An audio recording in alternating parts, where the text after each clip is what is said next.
আসসালামু আলাইকুম। ঋতু and nice কিচেনে স্বাগতম। আমি আজকে তৈরি করে দেখাবো ডাউলের বড়া বা পেঁয়াজু। এখানে আমি মসুর এবং খেসারির ডাউল বাটা নিয়েছি। এর সাথে নিয়ে নিচ্ছি পেঁয়াজ কুচি, নিয়ে নিচ্ছি মরিচ কুচি। এখন দিয়ে দিলাম হলুদের গুঁড়া, দিয়ে দিচ্ছি বেকিং পাউডার, এরপর দিয়ে দিচ্ছি স্বাদ মতো লবণ। এখন দিয়ে দিচ্ছি বেসন।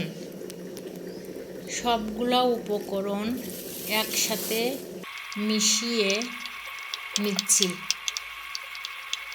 ভালোভাবে মেশানো হয়ে গিয়েছে।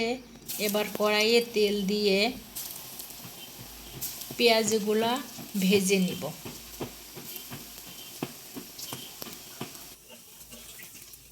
এখন এক পাশ হয়ে গেলে উল্টিয়ে অপর পাশ ভেজে নিচ্ছি।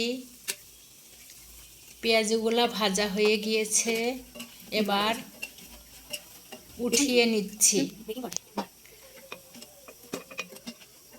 পবিত্র মাহে রমজানে